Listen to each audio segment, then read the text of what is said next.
Hello, welcome to episode 2 of the Infectious Myth. I'm very pleased to have with me today my guest, Dr. Charles Geshekter. Charles, are you with us? Yes, I'm right here, David. It's good to be here. Yeah, it's good to talk to you again. Dr. Geshekter is Emeritus Professor of African History at California State University, Chico. After earning his PhD in history from UCLA, Geshekter held 3 Fulbright Awards, and his African field research was supported by grants from the National Endowment for the Humanities, Ford Foundation, and Social Science Research Council.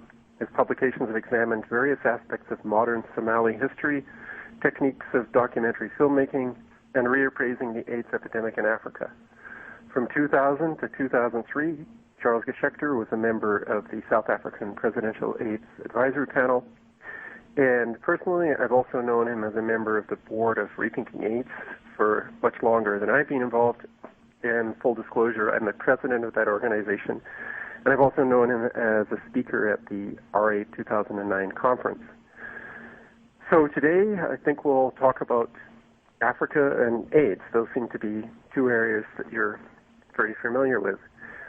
You wrote fairly recently, Africa has suffered from numerous real wars over the past 30 years, but a prism called the War on AIDS continues to distort its public health landscape. It's time for a critical look at AIDS in Africa. To explain African AIDS, the traditional narrative alleges that a monkey virus, long submerged in the Central African rainforest, has somehow leapt to humans via bushmeat hunters when one of them accidentally cut himself with a knife, enabling the butchered chimp's tainted blood to mix with his sometime between the 1890s and the 1930s. So what did you mean by that? Where do you think AIDS comes from in Africa, or is there AIDS in Africa? Well, I stand by every word of that quote. That's based on my reading, actually, of the various theories to explain the origin of HIV in Africa. And I think it's important at the outset to make a rather careful distinction between HIV and AIDS. And most of my work has really concentrated on the definition of AIDS in Africa, which I was surprised to learn in the late 1980s when I first became interested in this topic. But the actual definition of an AIDS case in, say, Uganda or Zaire or Zimbabwe or South Africa is different than an AIDS case, say, here in California or in San Francisco. And that led me to wonder what we were talking about, because in order to make inroads and advances in knowledge and understanding, we have to be clear as we can, about the terms that we're actually using. And so when I discovered in the late 80s that the definition of an AIDS case in Africa involves a range of very common and very widespread symptoms, and I realized that I had actually suffered from all of those symptoms while working in very harsh and very straitened conditions in the semi-desert areas of the Horn in Somalia and eastern Ethiopia. Right. And yet those symptoms all went away when I came home after a couple of long airplane rides. I wondered if maybe the cure for those symptoms was an airplane ride. Yeah, I certainly got better. Now, I'm being facetious about that, but when talking about this topic, it's extremely important to avoid the kind of ponderous, somber, fear-making agenda and narrative, which is, in fact, the heart and soul of the AIDS orthodoxy. So my first curiosity was arisen by the different definitions of an AIDS case from one continent to the other. I was never aware that there was a clinical condition that would be defined one way on one continent and another way on another continent. That seems strange to me. Can I read the 1986 Bangui definition, or at least a small part of it, to give some context here? Yeah. So AIDS in an adult, according to this definition, which, as you point out, is used mainly in Africa and other really poor parts of the world. AIDS in an adult is defined by the existence of at least 2 of the major signs associated with at least one minor sign. In the absence of known causes of immunosuppression, such as cancer or severe malnutrition or other recognized etiologies. One, major signs are A, weight loss greater than 10% of body weight, B, chronic diarrhea for over a month, C, prolonged fever over a month, either intermittent or constant. And the minor signs are A, persistent cough for over a month, B, generalized pruritic dermatitis, which is basically a fancy word for itchy rash, C, recurrent herpes zoster, D, oropharyngeal candidiasis, and there's a couple of others. So basically, if you have weight loss greater than 10% of your body weight and chronic diarrhea or fever, you have two of the major signs. And then if you have a persistent cough or an itchy rash, you've got the one minor sign that's needed, and you have AIDS without the need for an HIV test. Mm-hmm. Well, I can only tell you that I weigh 178 pounds, and very often subsisting off of smoked camel's milk and some fairly poor diets in the Horn of Africa. Mm-hmm. For me to lose that kind of weight over a couple of months was fairly common. I certainly persistently developed and had to wear face masks to protect me from sneezing and coughing. Certainly that would last 8 to 15 days. And diarrhea would come and go. I mean, I took Lomodal and tried to contain it that way. And while I may not be statistically exactly what they're saying, I certainly had all of those symptoms and felt weak, felt tired, felt sick, and was sick and was ill. But those were environmental insults that had nothing whatsoever to do with sexual activities, drug use, any of those kinds of things. So I sort of wondered, what did I have? And if somebody had diagnosed you with AIDS on the basis of the fact that you had the symptoms that matched it, and if you had accepted that this was a true diagnosis and you'd known that AIDS was incurable, how do you think that would have affected your mental state? If you had accepted, okay, I've got all these things, and they're not going to go away when I go back to America. I now have a fatal illness, and it's just going to get worse. If that had happened in, say, 1986 or 1987, early on in the AIDS era, I would have been scared, very, very scared, and would have wondered. Now, I'm a straight guy. I have a great maudlin fear of needles. I didn't have any sex with any Africans, male or female. How did I get this?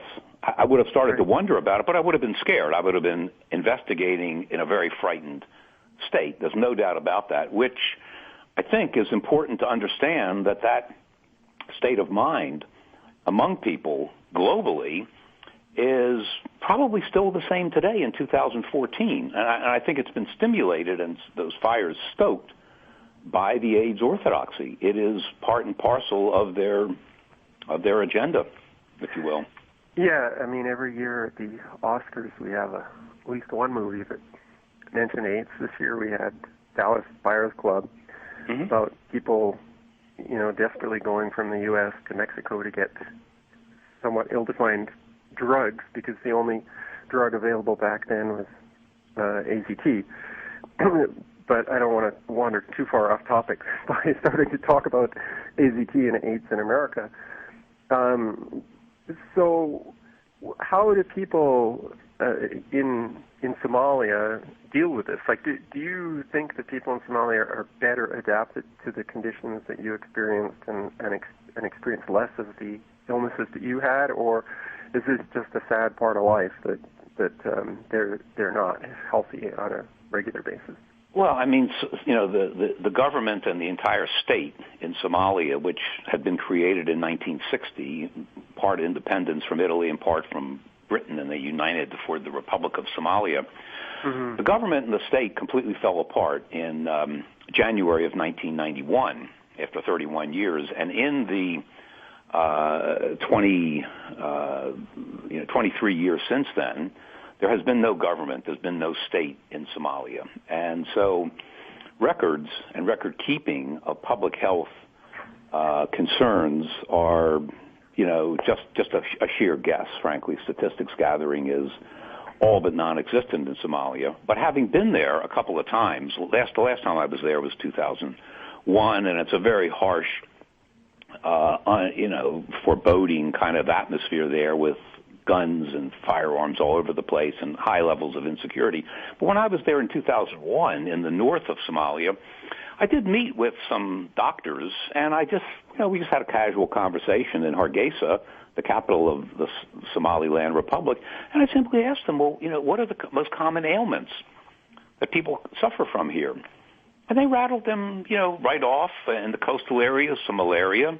In the interior, malnutrition, protein anemia. A lot of dental problems, great mental instability from living in a war zone for so long. I would do it. Tuberculosis, diarrhea, that kind of thing.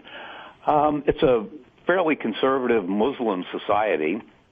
There really isn't much investigation that ever goes on regarding AIDS. But if they did have a careful investigation of AIDS using that clinical symptoms definition from Bangui in the mid-'80s that you pointed out, my guess would be you'd come up with a lot of people who would meet the criteria for an AIDS diagnosis. So, and I guess the benefit of that would be that they'd all be in line for Western aid in the form of antiretroviral drugs. And condoms. And condoms, yes. And condoms, well, of course. And so, I think, I remember when I was making a movie in Somalia for PBS in 1984, and we were in a very, very rough desert sandstorm in the central part of Somalia up near Galkayo. And we had to take a break from filming because the dust and everything was blowing so hard, it was really affecting our ability to film. Right. And we took shelter, and there were some nomads there at the wells, and they were, feeding their camels. They were watering them at the wells. Right. And through the interpreter, I, being a little bit naive here, a little childish, if you will, I asked this leading nomad through the interpreter, I said, how do you put up with this extremely difficult and harsh environment, ? Right. And the nomad looked at the interpreter, and he said, is this a harsh environment? He didn't know what I was talking about, because this was the environment that he knew, and this was the environment to which he had to adjust. Right. I suspect that if you were to take that same kind of questioning and take it over to Zimbabwe or to rural areas in South Africa or into Uganda, and you ask people about these questions, particularly women, the women folk in the villages, they would look at you in amazement. They'd say, well, this is just sort of part of how we live. I think if you look at the film by Brent Leung on the House of Numbers, he interviews some people, and they show very graphically what disposable waste facilities there are, what kind of latrines and waste matter disposal facilities there are. And most people in local areas understand the connection between preparing food and preparing it in areas where you're doing urine, you're urinating or defecating. They understand the connection between the two. Right. But without a lot of the facilities of the West, like running water and easy to boil things to cure them. But, people have been there for thousands of years, maybe even longer than that. And I'm sure that they have many techniques to survive. I mean, I grew up in Canada, and I remember as a young kid in Boy Scouts, we'd go winter camping a few times, and it was that gave me a lot of respect for Canadian natives, because I thought, I barely survived 2 days in the Canadian wilderness in the winter. How did these people survive all year with nowhere to go if things didn't work out? It was like you did it or you died. Well, Somalis would have often come to visit me over the years, and they'd come to California, either to Los Angeles or San Francisco, and then they'd make their way up here into Northern California to Chico. Now, these were educated, sort of world-traveling Somalis, but they were always mystified at how Californians managed to get around these roads, seemingly with no map or no knowledge of anything. They were mystified that people didn't have crashes or go in the wrong direction. And I just explained, I said, when you go looking for water in the north near Las Anod or Ainabo, you know what season it is, and you know where you're likely to see grazing areas or some plants. When we go driving in the freeways of California, we have a general sense of where we're going. Right. And so in different cultures, whether it's in Calgary or it's in Chico or San Francisco, we have certain markers, certain things we know about, and we can ask for help. The same with the Somalis in the desert. You and I would die out there, okay?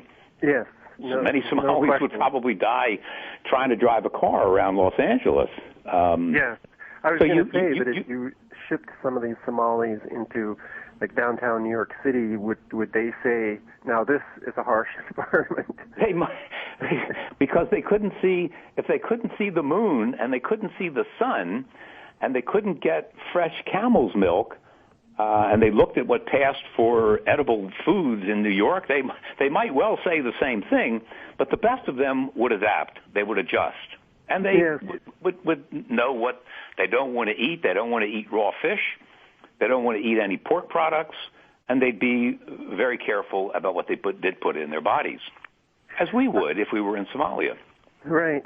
And how much of the current problems of Somalia are related to war, the disruption caused by colonialism? And you said it was Italy and Britain that had controlled the country for some time. Yes. How much of the problems in Somalia are can be put on that, explained on that basis? Yes. I would just preface it by saying that the history of Somalia, I can summarize pretty quickly. The history of Uganda is a different narrative. The history of the Congo is a different narrative. The history of Zimbabwe or South Africa is also a different narrative. And with AIDS, all of these are kind of run together. They're kind of blended together about AIDS in Africa. And it ignores the very distinct colonial and post-colonial histories of each of these countries. In the case of Somalia, you have a country that's about the size of Texas, about 240,000 square miles, up in the northeast corner of Africa. The Italians colonized the southern part of the country in the late 19th century. The British colonized the northern part. They both withdrew in 1960, and they formed this kind of boomerang-shaped country. Right. The maladies and the problems of Somalia have primarily occurred in the period after independendence, not before. Okay, so they were kind of left on their own. We're going to give you independence now, and you figure out. No, not exactly. That it would have been that way. But instead, in the early 60s, when Somalia became independent, it became independent like most African countries did, pretty much at the height of the Cold War.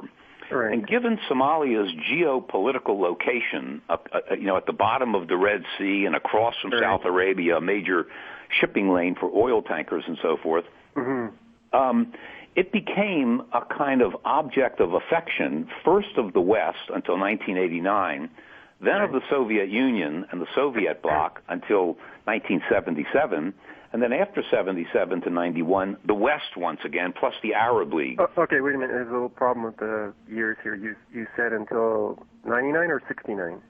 69, because there was a military government, a military coup in 1969 that overthrew the parliamentary regime. It became a very Soviet-leaning state from 1969 to 1977, when the Somalis threw the Soviets out and welcomed the West back in. And so throughout that whole period, despite these political somersaults, from 1960 to 1991, Somalia absolutely, for a functioning government, and all of its developmental projects depended on aid, either from the West or the World Bank or the International Monetary Fund or the Arab League or the Soviet bloc, or the ex-colonial powers like Britain and Italy. And so there wasn't really ever built up in Somalia a productive base for the sustaining of a state, for the sustaining of a government. I'd written a long time ago that there was a kind of a drip line that went out from Western banks and Western embassies to a vein, and it was called Mogadishu. And all of the nourishment for the state of Somalia came through that drip line. And now, when the Cold War ended, in Mogadishu, the capital, when the Cold War ended in 1989, that drip line was kind of yanked from Somalia because it didn't have any more geopolitical allure. It didn't really hold any promise as far as the United States or the Soviet Union was concerned. And ironically, in late 1990, before the government fell, the American ambassador and the Soviet ambassador to Somalia both were airlifted out of Mogadishu, sitting side by side in the same helicopter, taken out to an aircraft carrier off the coast of Mogadishu. And soon after that, everything collapsed, and everything was. I said it was a nation that committed suicide. But certainly, we had a period of like an Islamic government, and then of course when we had the war on terror, that wasn't acceptable to the West, right? One thing to be careful of with Somalia is that much of the focus in terms of intelligence and politics from the West and even among Somalis is always focused on the capital city of Mogadishu. Mm-hmm. Mogadishu is not Somalia. Mogadishu is a very, very harsh, insecure, gun-toting environment these days. It's the kind of thing that also spurred, the pirates further up the coast that are mentioned also in the Captain Phillips film, which was, there at the Academy Awards. I don't know how much attention anyone in the film industry could tell you about the origin of those pirates and why they come from that sort of it's an area, about 400 miles up the coast from Mogadishu, but it's a coastal area. It's not an interior area at all. Right. But, these are all factors that one has to keep in mind when trying to understand the misery and the condition of life among most Somalis. Now, what I just said about Somalia, and of course I could explain this in public health with no reference to HIV and no reference to so-called AIDS, but that narrative is going to be different for Uganda. It's going to be different for South Africa and different for Zimbabwe. But with AIDS, all of this kind of gets run together, and the internal diversity of Africa is instead sacrificed for this kind of homogenous, well, they're all black people over there, and they're poor, and they engage in dangerous sexual behavior, and so forth and so on. I think you're right, is that AIDS is a single word that lumps together many, many complicated things, so we don't have to think about it. I mean, it's kind of like the whole, another place I don't really want to go, but the whole global warming theory. We can turn the entire problem of human impact on the environment into how much CO2 do you produce, and we can forget about all the other impacts of humans and just say CO2 production is so much more dangerous than anything else. We can forget about lead, arsenic, and organofluorines and things like that and just focus on this one thing. And it seems the same with AIDS. Like we can forget about, slowly building programs of sanitation, clean water supplies, and teaching displaced peoples how to farm wherever they've ended up, and all of those things. We can just circulate condoms and antiretroviral drugs and teach them about safe sex, and then everything will be fine, except it won't be. Well, the other thing that's the genius of that model is that it gives you something to keep track of, something to measure. How many condoms have been distributed? How many antiretroviral drugs have been distributed, into the rollout notion? And if you can measure that, that is thought to be a good. That's thought to be for the common good. These other questions are much trickier and more vexing to try to deal with. And I think in the 1980s, just as many of the people in the United States who had been involved in the war on cancer and the search for a viral cause for cancer, when that had run out and suddenly AIDS appeared, all these people who were cancer researchers suddenly became AIDS experts. And I think with social scientists in Africa, many who had struggled long and hard, including myself, with these development and underdevelopment issues in education and policy and range management, sand dune stabilization, so forth and so on, were feeling, kind of downcast. It looked as though by the early 80s, all of the gains of post-independence Africa from, say, 1955 to 1980 were in fact coming apart. And suddenly AIDS came along, and within a few years, not right away, but within a few years, a lot of researchers in Africa suddenly were turning over to AIDS and becoming experts on AIDS. That's where the money was. That's where the research dollars flowed. It seemed to be of high urgency. Dramatic movies were being made. Conferences were being held. Ribbons were being worn. You better jump on the bus now because it's leaving. And so a lot of them did. You implied earlier that it was not, that in Somalia, AIDS was not seen as big a problem as in some other African countries, such as Uganda or South Africa, places like that.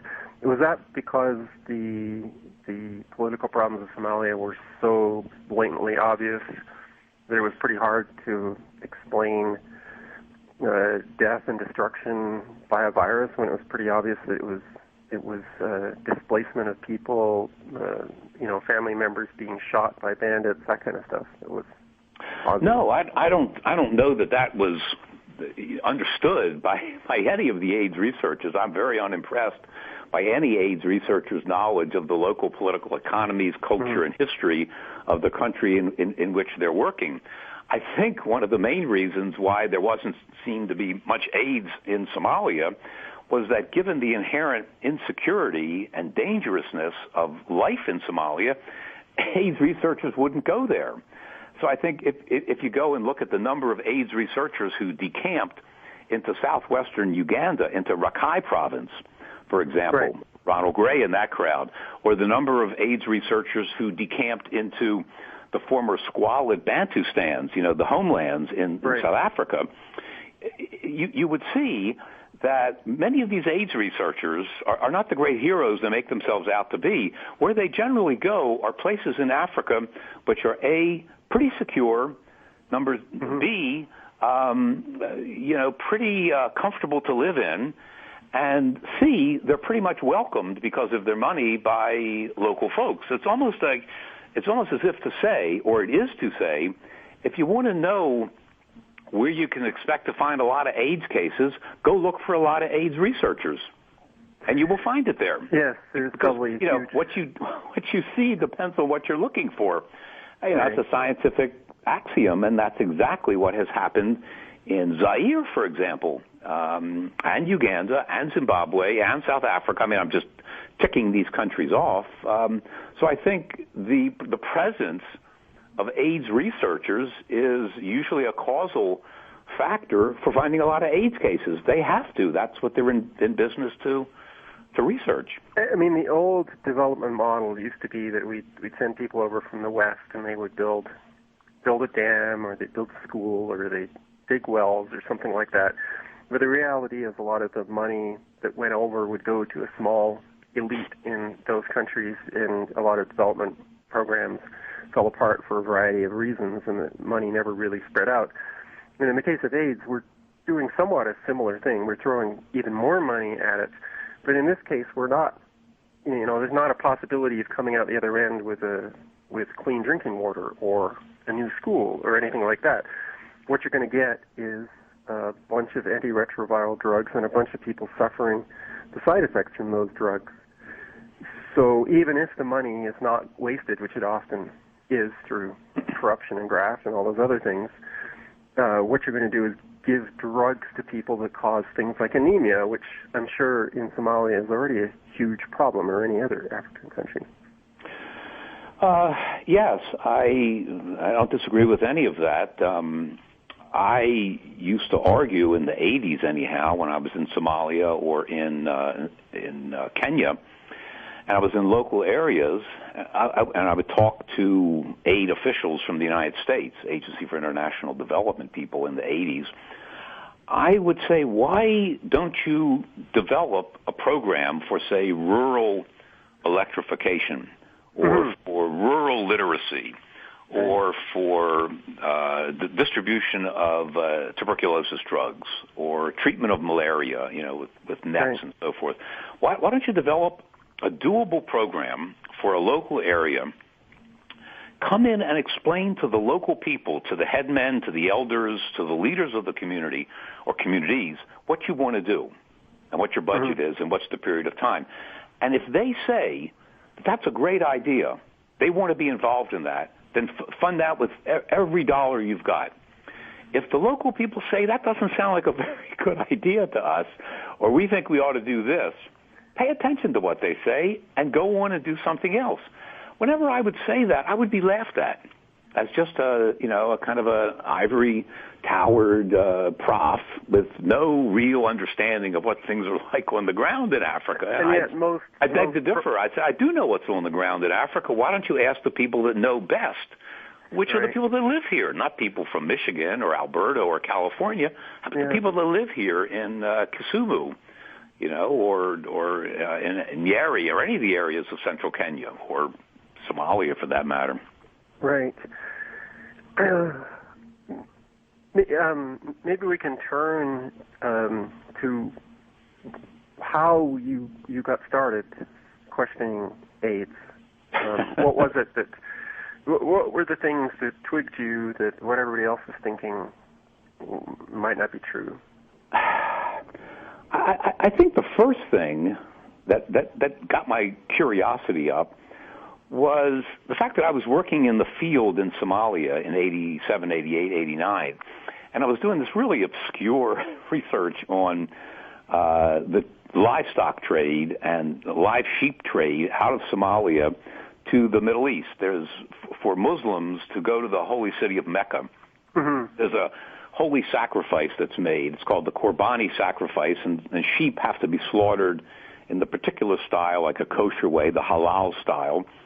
And it's a ceremonial thing, but the meat is given to poor people anywhere in the area to eat, and the pilgrims themselves eat that. And so I was doing this comparison between Somali exports of live sheep, small but very, very robust sheep that would be exported from northern Somalia to Mecca and to Medina and to Jeddah up the Red Sea, versus the exports of live sheep from Australia, from Western Australia, all the way across the Indian Ocean and so forth.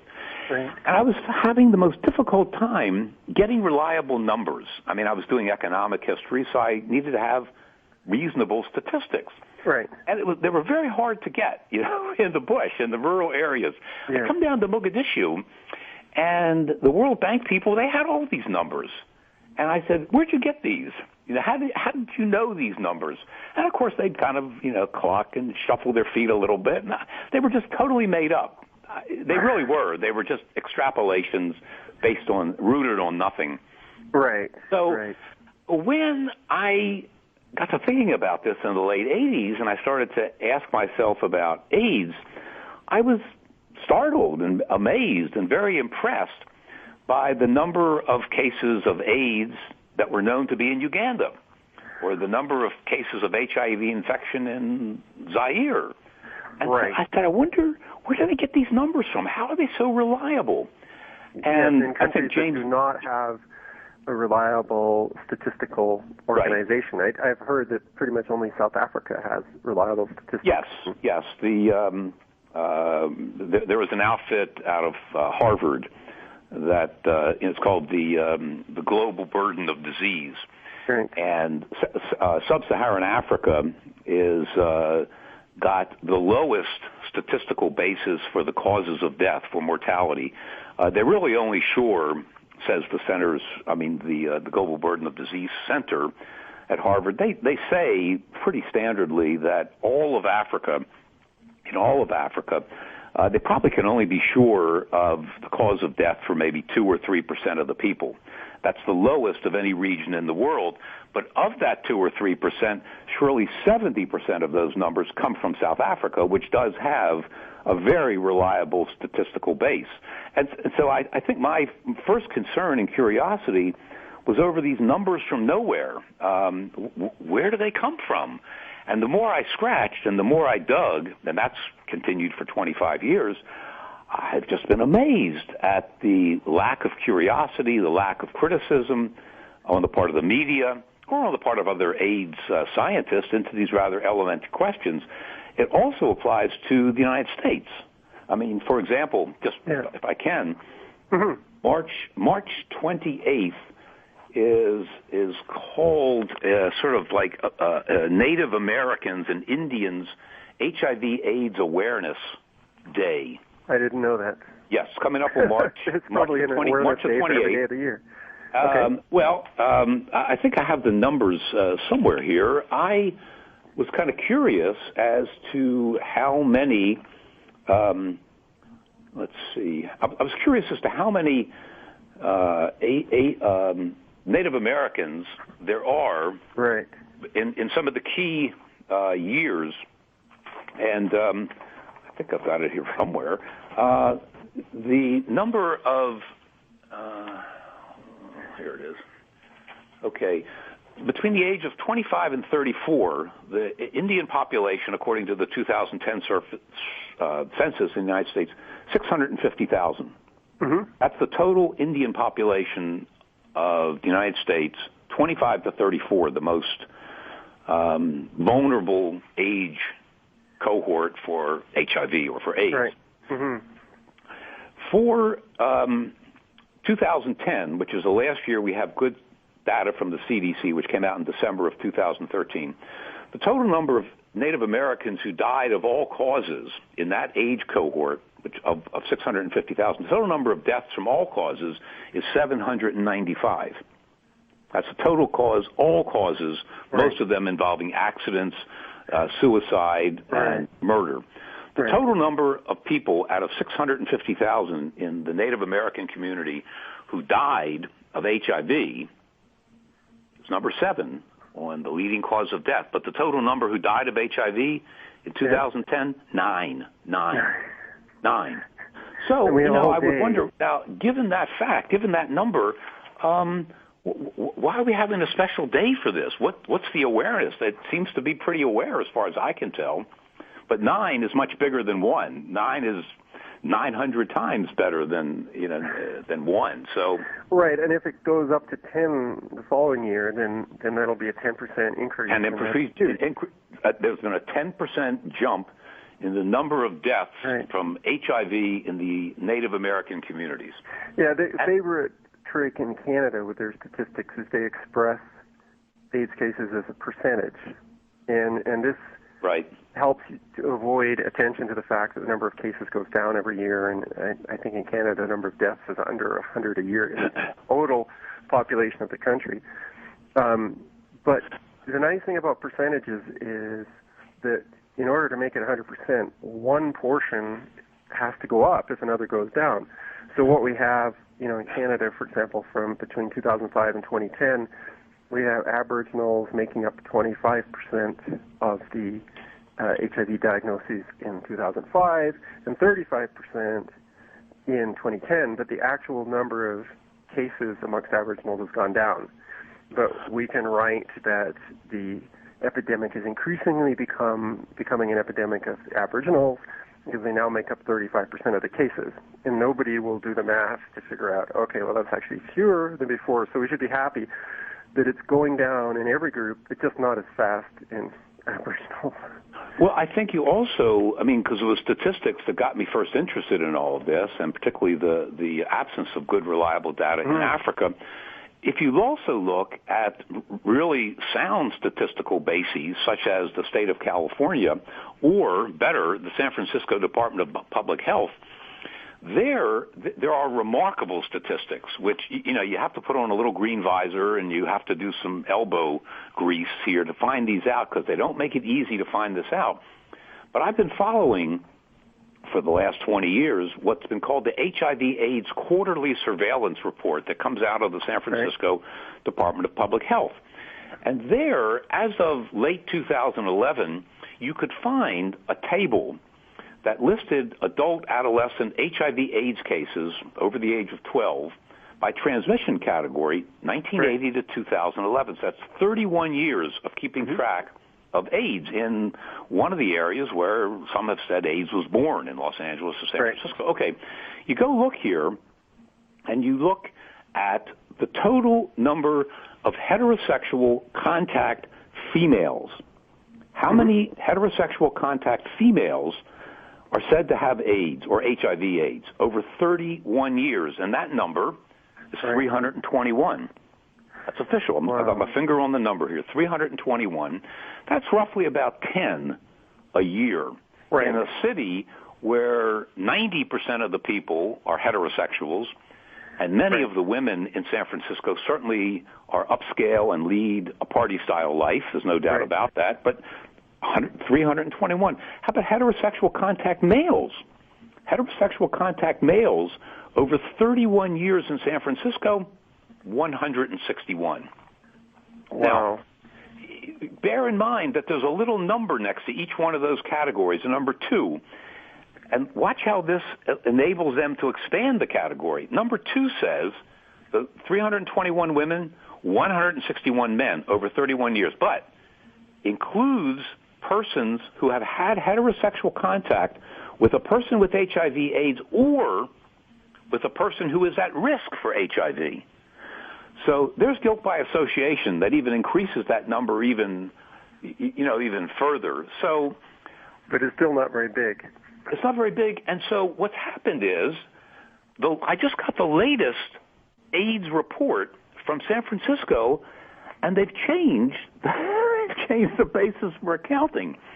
It's no longer a quarterly report. It's now a semi-annual report. It's an HIV semi-annual surveillance report as of 12/31/2013. And I go and look at this, and the data from before 2002, to give you some sense of a perspective, is gone. It just starts in 2002, and it begins from there. And so I look at the total number of HIV infection stage 3 and year of AIDS diagnosis in San Francisco for last year, 153, which is about, I'd say, 50%, 55% down from 2012. Right. So even with statistics, you don't read articles saying, there's dramatic decreases. That just never happens. Like in Canada, while we're swapping statistics, the peak was in 1993, where there were 1,827 AIDS cases in the entire country of about somewhat over 30 million. 1,827 AIDS cases, and that was down in 2010 to 188 cases over the entire year, and yet it's still referred to as an epidemic in Canada. The population is even bigger, so it's actually even more dramatic. Let's see. With California, you have to really dig for this because it's cumulative numbers. Okay, so they always have big numbers. It's hard to see the actual number of HIV or AIDS numbers for California without going to yet another tablet, another piece of statistics. But the whole point is that this is one of the key areas where I think the critics of the AIDS orthodoxy have in fact made some headways. I know that Nancy Padian and her allies and supporters are always furious and enraged at the way that critics of the AIDS orthodoxy have used her studies to show how minimal the risk is, again, for any kind of transmission based on heterosexual contacts. It's not our research, it's her research. Right. Nancy Padian, in her 1997 paper, said we followed 175 HIV discordant couples over time. That's one HIV positive, one HIV negative, for a total of approximately 282 couple years. We observed no seroconversions after entry into the study. So they basically found that HIV was not sexually transmitted, but they then made up some numbers, and in the abstract of that paper, of course, they didn't report the fact that they'd found no sexual transmission, but they included the made-up numbers, which is about 1 out of 1,000 for men and 1 out of 10,000 for women.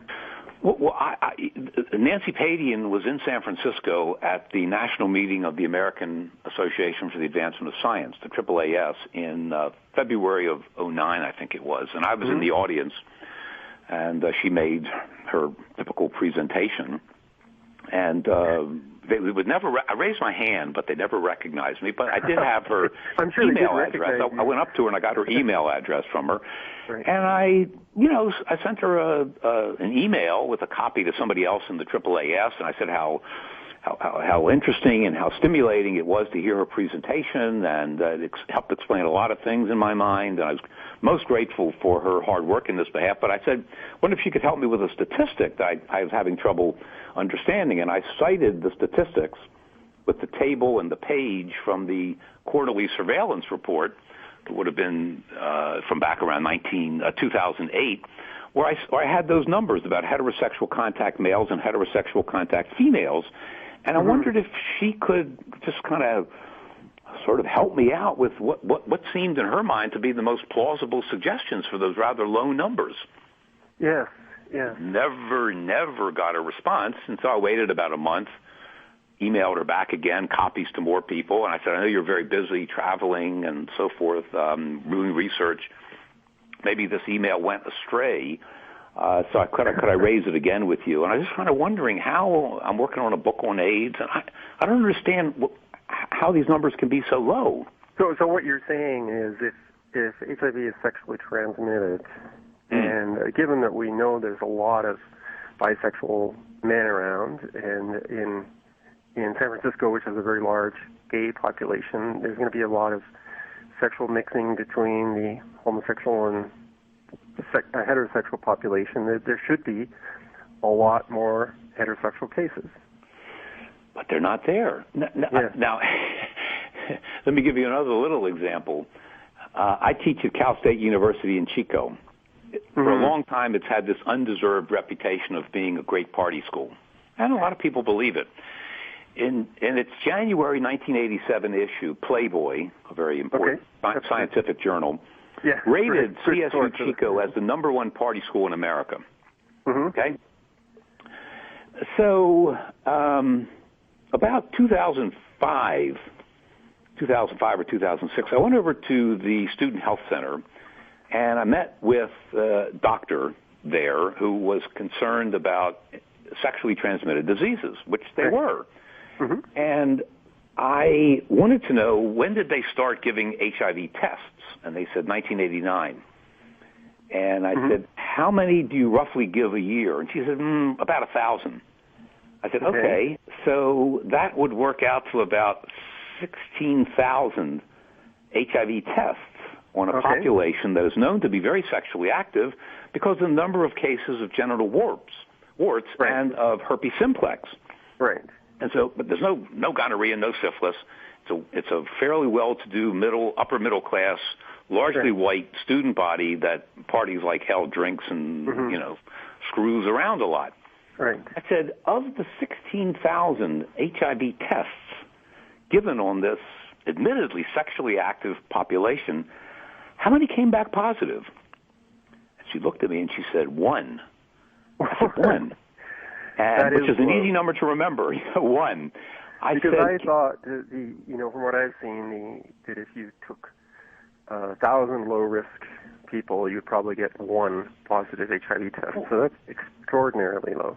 And I said, well, given all of the obvious sexual activity that takes place here, evidently without protection, given the genital warts numbers and the herpes simplex that you see, can you tell me, what was the one case, male or female? She didn't know.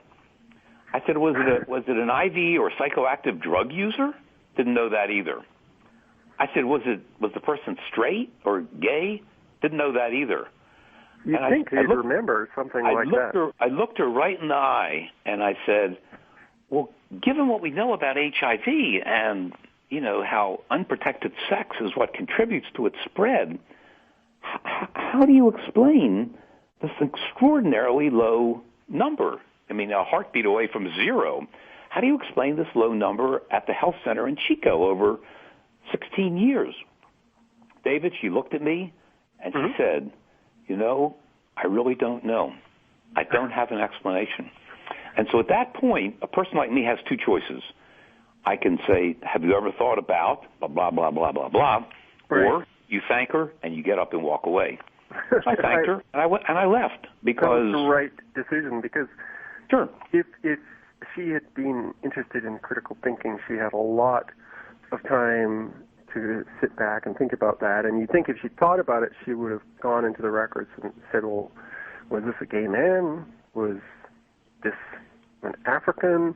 Like, she would have at least had the prejudices of which risk group does it come from. Was it an IV drug user? You'd think that they would have, looked into at least followed their prejudices about who it might be. But to actually have no knowledge means that they just did the tests, got the results, and cared nothing about what it actually meant. I think I also had at my fingertips, and I don't have it now, but there was this, she passed away recently, she's 75, Gloria Leonard, who was a great pornography star and a pornography businesswoman. Right. Who died at 74 of old age.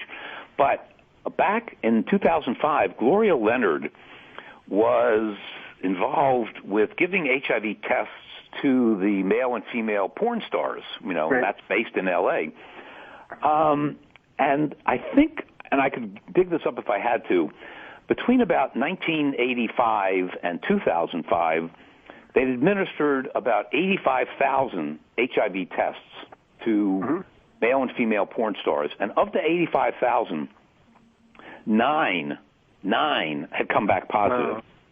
And so I had in my mind that the HIV infection rate among the students at Chico State tracked fairly closely to arguably the cohort that has the most sex of any group in the country, which are porn stars. Right. And the number was very low, and I bet that, you could submit that 9 number if you had their medical charts to your kind of critical thinking, and you'd find out that it was something else, probably drug consumption or things of that sort that would have explained that, anyhow, that low rate of infectivity, which was microscopic.